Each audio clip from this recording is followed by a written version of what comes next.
Bueno, cordial saludo compañeros y tutor. Mi nombre es Estefania Albarracín, pertenezco al curso de Diploma de Profundización CCNA y soy estudiante de Ingeniería Electrónica. Para esta ocasión vamos a hacer la explicación de dos escenarios que fueron planteados en el diplomado, ¿sí? El primero, tenemos aquí la topología del escenario. Entonces tenemos 5 routers, los cuales van a ser configurados en dos diferentes áreas y con dos protocolos diferentes, OSPF y IGRP. Tenemos aquí el router que me va a hacer la función de enrutamiento para hacer la interconexión entre ambas áreas. Adicional, también vamos a ver el tema de la creación de las interfaces loopback. Listo, entonces procedemos a realizar la configuración de cada uno de los routers, ¿sí? Tenemos unas configuraciones iniciales, vamos a realizar las asignaciones de las direcciones IP y las máscaras de subred, así como lo especifica en la topología. Y también vamos a hacer como tal de una de la configuración para agregar cada proceso en el sistema que vamos a utilizar. En este caso el router R1 va a ser OSPF, el router R2, los dos puertos que vamos a utilizar van a ser configurados en SPF, el router R3, uno de sus puertos va a ser configurado en OSPF y el segundo va a ser configurado en IGRP, ¿sí?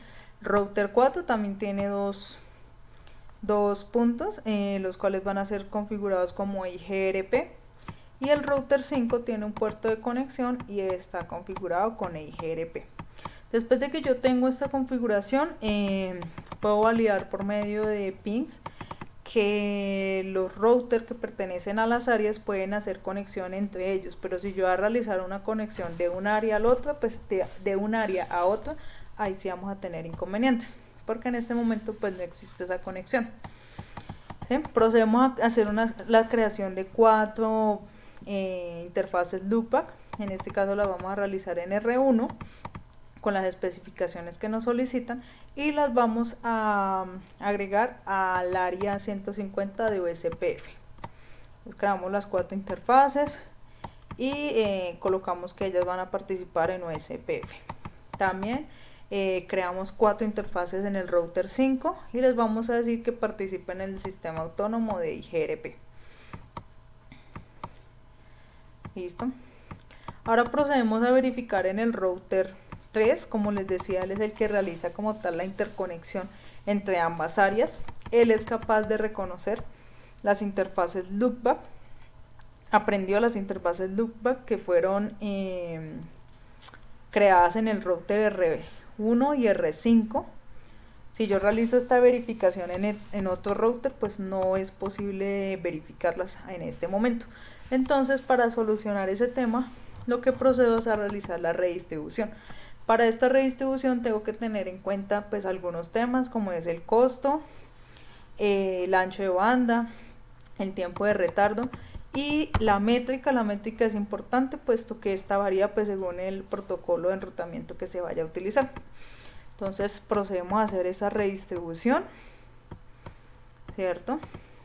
Y por último pues vamos a hacer las verificaciones. Entonces utilizo el comando show per router, en este caso en el router R1, y podemos verificar que efectivamente él ya me está reconociendo unas interfaces externas, ¿sí?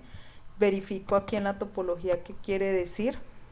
Entonces voy a ver, mire, efectivamente me está reconociendo OSPF externas, ¿cierto? Acá puedo ver lo que es el router 4, el router 5 y las loopback creadas en R5. Para comprobar que efectivamente existe una conexión en toda la red, pues se procede a hacer ping del router 1 al router 2, 3, 4 y 5, el cual pues tenemos un resultado exitoso. También verificamos en el router 5, podemos observar aquí, D me dice que es IGRP external, ¿sí? Podemos acá verificar que estas son las loopback que fueron creadas en el router R1, él ya me las reconoce, igual me está reconociendo los routers que pertenecen al área de OSPF. ¿sí? También procedemos desde otro router diferente a realizar la comprobación de ping y pues tenemos que efectivamente ya existe una interconexión entre ellas, lo que quiere decir pues que la redistribución quedó bien realizada. ¿Esto que me permite? Tengo una red que es escalable, que es fiable, ¿sí? Ya tengo una conexión entre ellas solas, entonces puedo decir pues que ya mi red queda configurada. Ahora tenemos el escenario 2. El escenario 2 lo vamos a trabajar con switch, ¿sí? Aquí importante que vamos a ver lo que son los port channel y la creación de las VLAN. Como podemos observar, los dos primeros switches van a tener 6 conexiones, cada uno está integrado, o cada port channel va a estar integrado por 2 interfaces Fast Ethernet, ¿sí? Los dos switches de abajo solo van a tener 4 conexiones. Importante para este tema de Ether Channel, la configuración de los puertos lógicos me permite integrar hasta 8 conexiones físicas. Las reúno en un solo port channel, lo cual me va a reducir el consumo de la banda de ancha. Me va a aumentar la velocidad de interconexión entre los switches, puesto que él me va a sumar la velocidad de cada uno de los puertos. Me genera también una red fiable, es una red escalable, ¿cierto? Bueno, para este caso, entonces lo primero que yo hago es realizar con el comando range Fast Ethernet, deshabilito todas las interfaces, ¿cierto? Luego procedo a realizar la configuración de cada uno de los port channel. Entonces lo que hago es con el comando interface range tomo los dos Fast Ethernet y creo como tal el port channel. Ya en la topología nos estipularon los números y las configuraciones con las que iban a trabajar. En este caso, cuando yo le doy modo active, ya le estoy diciendo que él se va a configurar como LACP. Procedo a realizar esta configuración uno por uno, ¿sí? Entonces tomo las dos Fast Ethernet, creo el port channel y defino en cuál va a trabajar, ¿cierto? El otro que vamos a utilizar es PAGP. Para este caso voy a asignar el port channel como un modo desirable, ¿cierto? Ahí ya le estoy diciendo a él pues que queda configurado con PAGP. Después de que yo ya tengo las configuraciones de mis port channel, lo que voy a hacer como tal es las configuraciones de las VLAN, ¿cierto? Entonces en este caso lo primero que me pide es que cree la VLAN 500 como una VLAN nativa. Entonces ¿qué tenemos de diferente ahorita? Que yo ya voy a ingresar a la interfaz como tal del port channel, no voy a ingresar a una por una, sino voy directamente a la port channel. Entonces aquí ya le doy que mi VLAN nativa me restablece la VLAN nativa como 500. Hago eso exactamente en todos los switches, ¿sí? Pero igual ingreso directamente a la configuración de los port channel, ya no en cada uno. Luego procedo pues a darle el nombre del dominio Cisco y le asigno una contraseña. Las voy a configurar como DSL1, lo voy a configurar como servidor principal. Este pues tiene unas configuraciones o unas ventajas respecto a los que vamos a configurar como modo cliente, ¿cierto? El servidor pues me permite hacer mucho más cosas que el cliente. El cliente es más que todo como un tema de observación, ¿cierto? Entonces por ejemplo, procedo a asignarlo. Acá ya le estoy diciendo que él va a quedar BTP modo server, el DSL1. Aquí al S1 y al S2 van a quedar como modo cliente, BTP modo client, ¿cierto? Después vamos a realizar las configuraciones de las VLAN. ¿Qué característica tiene? Pues asigno el nombre y asigno el número de la VLAN. Entonces ingreso directamente a la configuración de la VLAN, así, VLAN, el número y asigno el nombre. Eso voy a hacer exactamente con todos, así como me lo determina la tabla. Entonces lo creo primeramente en DSL1, luego me pide suspender una VLAN. Entonces lo único que hago es ingreso igualmente a la configuración de esa VLAN, en ese caso la 420, y con el comando state suspend lo que hago es deshabilitarla, suspenderla, ¿cierto? Luego me pide que realice las mismas configuraciones en DSL2, que deshabilite la VLAN 420, ¿cierto? Hacemos el mismo proceso y empiezo como tal a crear VLAN por VLAN y asignar su nombre respectivo. Luego me pide que la VLAN 567 sea restringida, o sea, que los otros dispositivos no sean capaces de visualizarla. Entonces, para ello entro a la configuración de la VLAN y por el medio del comando switch port from along VLAN except 567 lo que hago es restringir la VLAN en los otros dispositivos. ¿Listo? Entonces, esto lo hago en los port channel que tiene asignado en este momento DSL2, ¿cierto?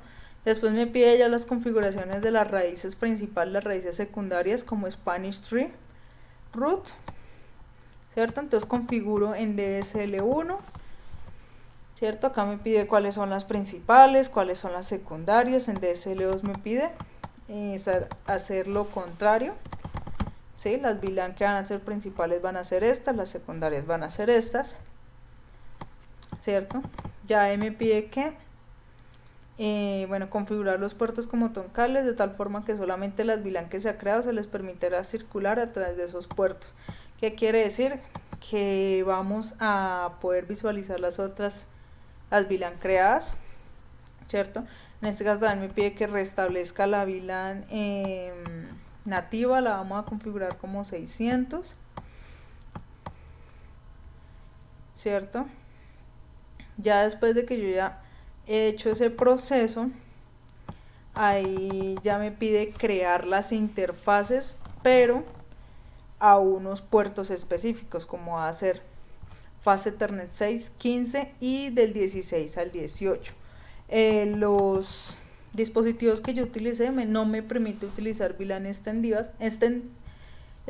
por ende lo que hago es omitir el último dígito para pues continuar como tal el desarrollo, ¿cierto? Entonces ingreso directamente a la interfaz que me solicita, realizo las configuraciones, eso lo hago uno por uno como me lo solicitan en el ejercicio, ¿cierto? Ya después lo que procedo pues es a verificar que mis resultados efectivamente sean pues los esperados. En este caso voy a verificar en DSL1 con el comando show VLAN que estén configuradas. Efectivamente podemos ver aquí las VLAN, los nombres están activas y los puertos que utilizamos, ¿cierto? También puedo verificar que los puertos troncales, acá puedo verificar que en DSL1 fueron creados los port channel 1 y el port channel 4. Estas verificaciones pues las realizo uno por uno. En DSL2 también verifico, cuento con mis VLAN en ALS1, que son los que están configurados como modo cliente. Me aprendieron las VLAN, fueron creadas por ejemplo en ALS1, tengo el port channel 1, el 3, están activas. Me muestra las troncales que están fueron rechazadas, no sino deshabilitadas, las que fueron como excepciones, ¿sí? Y las que están pues activas, ¿cierto? Hacemos lo mismo con cada uno de ellos, verificamos que efectivamente se puedan visualizar todas las VLAN en los dispositivos. Igualmente pues con Interface Trunk pues verificamos que los port channel estén creados, que estén activos. Ya por último vamos a verificar con Show Ethernet Channel, ¿sí? Vamos a verificar los puertos, ¿sí? Acá me dice port channel 1, 2, 4, 12 y el protocolo que está utilizando, como ya hemos dicho, LSAP y PAGP, ¿cierto?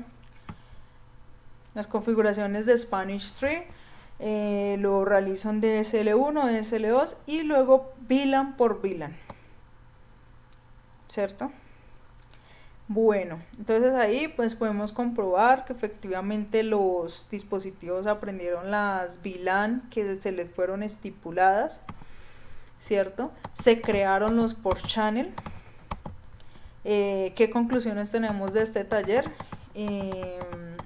Como les decía, me vuelve redes escalables, fiables, puesto que me permite tomar 8 interfaces físicas y agruparlas en una sola interfaz lógica. Se me había faltado hablar de los protocolos, el LSAP y PAGP. Son protocolos muy similares, ambos me permiten una negociación automática, pues el cual me permite la creación de los Ether Channel de una forma más rápida. ¿Cuál es su diferencia? Que LACP sí es un protocolo abierto, pero PAGP ya es un protocolo exclusivo de Cisco. Listo, pues ya con esto terminamos como tal la explicación. Muchas gracias.